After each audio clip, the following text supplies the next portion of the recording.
ఎన్టీఆర్ ఎన్టీఆర్ ఎన్టీఆర్ ఎన్టీఆర్ ఎన్టీఆర్ ఎన్టీఆర్ ఎన్టీఆర్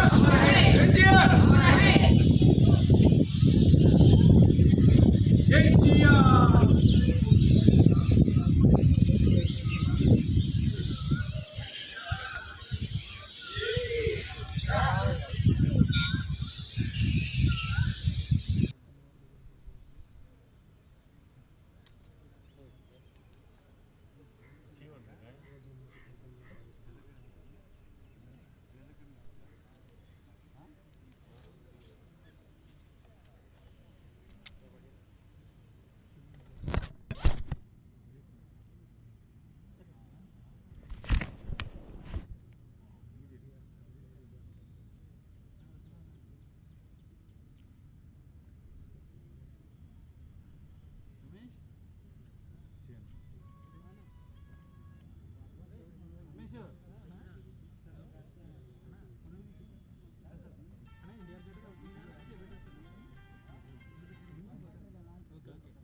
ఈరోజు ఎన్టీఆర్ గారి 102వ జన్మదిన మరి ఉత్సవం నిజంగానే ప్రపంచవ్యాప్తంగా తెలుగు వారందరూ ఎంతో అభిమానంతో ఆనందంతో జరుపుకుంటారు. నిజంగానే మహానుభావుడు కొంతమంది మరణించినా కూడా జన్మించి ఉంటారంటానికి ఆయనే కారణం. ఎంతోమంది మహానుభావులు అలాగే ఎన్టీఆర్ గారు కూడా వారి జాబితాలోనే ఉన్నారు. అందువల్ల వారికి మరణం అనేది లేదు. శరీరం లేకపోవచ్చు కానీ వారి ఆత్మ అలాగే వారి స్మృతులు ప్రతి ఒక్క తెలుగు వాళ్ళ హృదయంలో కూడా మరి ఇప్పటికీ పరిమళిస్తూనే ఉన్నాయి.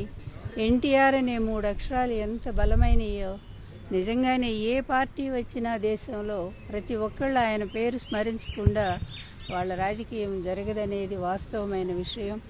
ఒక ప్రాంతీయ పార్టీతో ఆయన దేశవ్యాప్తంగానే ఒక సంచలనం సృష్టించిన మహానుభావుడు.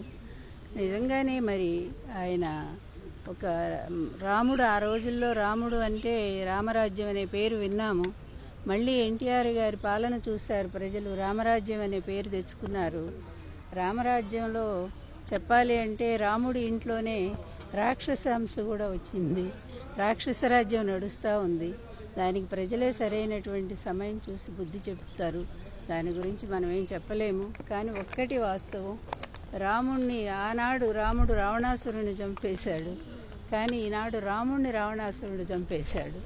అందువల్ల ఈ రాముడి పరిపాలనలో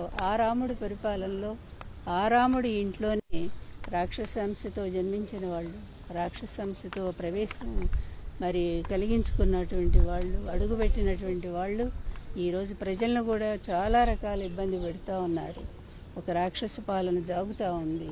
దానికి తొందరలోనే తప్పనిసరిగా ఒక నిష్కృతి వస్తుందనేది మాత్రం చూస్తూ ఉన్నాము.